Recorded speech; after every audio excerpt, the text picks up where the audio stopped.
بسم اللہ الرحمن الرحیم۔ درس حدیث سبق نمبر 13، تیمم کا حکم۔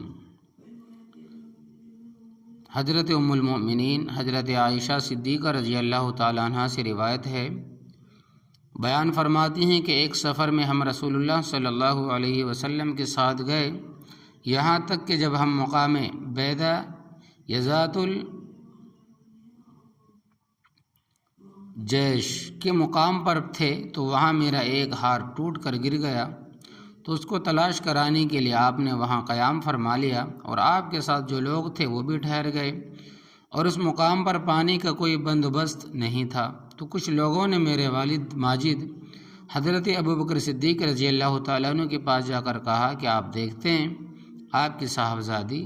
حضرت عائشہ رضی اللہ تعالیٰ عنہ نے کیا کیا ہے؟ انہوں نے ہار گم کر کے، جو آنے والے تھے انہوں نے کہا کہ ہار گم کر کے رسول اللہ صلی اللہ علیہ وسلم اور آپ کے سب ساتھیوں کو یہاں ٹھہرنے پر مجبور کر دیا ہے، حالانکہ نہ یہاں پانی ہے اور نہ لشکر کے ساتھ پانی ہے۔ پس والد ماجد حضرت ابوبکر صدیق رضی اللہ تعالیٰ عنہ میرے پاس تشریف لائے، اور اس وقت رسول اللہ صلی اللہ علیہ وسلم میری ران پر سر رکھ کے آرام فرما رہے تھے، اور آپ کو نیند آ گئی تھی۔ پس مجھ سے مخاطب ہو کر فرمایا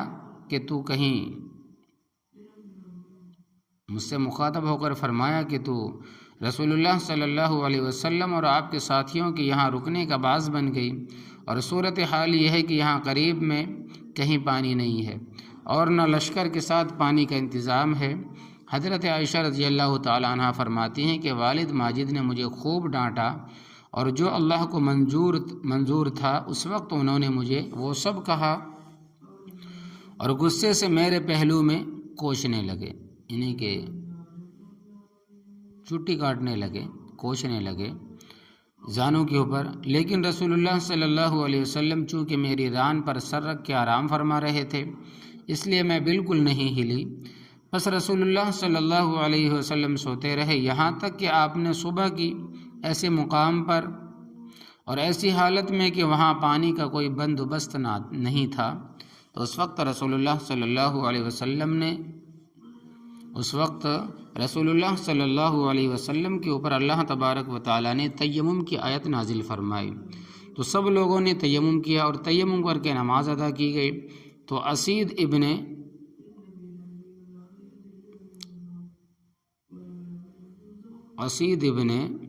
حذیر ایک صحابی رسول ہے، تو اسید ابن حذیر نے کہا کہ اے آل ابو بکر، یہ تیمم کا حکم تمہاری پہلی برکت نہیں ہے۔ حضرت عائشہ رضی اللہ تعالیٰ عنہ فرماتی ہے کہ جب اس اونٹ کو اٹھایا گیا جو میری سواری میں تھا، تو میرا وہ ہار اس کے نیچے مل گیا۔ صحیح بخاری صحیح مسلم کی روایت ہے۔ حضرت عائشہ صدیقہ رضی اللہ تعالیٰ عنہ کی اس روایت میں جس آیت تیمم کا ذکر ہے، اس سے غالباً سورہ نساء کی آیت مراد ہے۔ وَإِن كُنتُم مَّرْضَىٰ أَوْ عَلَىٰ سَفَرٍ أَوْ جَاءَ أَحَدٌ مِّنكُم مِّنَ الْغَائِطِ أَوْ لَامَسْتُمُ النِّسَاءَ فَلَمْ تَجِدُوا مَاءً فَتَيَمَّمُوا صَعِيدًا طَيِّبًا فَامْسَحُوا بِوُجُوهِكُمْ وَأَيْدِيكُمْ إِنَّ اللَّهَ كَانَ عَفُوًّا غَفُورًا۔ اور معنی یہ ہے کہ ترجمہ کہ اور اگر تم بیمار ہو اور پانی کا استعمال مضر ہو، نقصان کرتا ہو، یا تم سفر پر ہو، یا تم میں سے کوئی شخص استنجے سے آیا ہو، یا تم نے بیویوں سے قربت کی ہو اور تم کو پانی نہ ملے، تو تم پاک زمین سے تیمم کر لیا کرو، یعنی اس زمین پر 2 ہاتھ مار کے اپنے چہروں اور ہاتھوں پر پھیر لیا کرو۔ اللہ تبارک و تعالیٰ بہت معاف فرمانے والا اور بڑا بخشنے والا ہے۔ تیمم، بسا اوقات آدمی ایسی حالت اور کسی ایسی بیماری میں مبتلا ہوتا ہے، غسل یا وضو کرنا اس کے لیے نقصان دہ ہوتا ہے، مضر ہوتا ہے۔ اسی طرح کبھی آدمی ایسی جگہ ہوتا ہے کہ غسل یا وضو کے لیے وہاں پانی ہی میسر نہیں ہوتا۔ ان حالات میں اگر بلا غسل اور بلا وضو یوں ہی نماز پڑھنے کی اجازت دے دی جاتی، تو اس کا ایک نقصان تو یہ ہوتا کہ ان اتفاقات سے طبیعتیں طہارت چھوڑنے کی عادی بنتی، اور دوسرا اس سے بڑا نقصان یہ ہوتا کہ غسل اور وضو کی پابندی سے اللہ تبارک و تعالیٰ کے دربار کی حاضری کا جو اہتمام محسوس ہوتا ہے اور اس کی وجہ سے اس حاضری کی عظمت اور اس کے تقدس کا جو تصور ذہن پر چھایا ہوا رہتا ہے وہ کمزور ہوتا۔ اس لیے اللہ تبارک و تعالیٰ کی حکمت نے مجبوری کے ایسے حالات میں تیمم کو غسل اور وضو کا قائم مقام بنا دیا ہے۔ اب غسل اور وضو سے مجبور ہونے کے حالات میں جب آدمی نماز وغیرہ کے لیے تیمم کا اہتمام کرے گا تو اس کی عادت اور اس کے ذہن پر انشاءاللہ تبارک و تعالیٰ اس طرح کا کوئی غلط اثر نہیں پڑے گا۔ تیمم کرنے کا صحیح طریقہ کیا ہے؟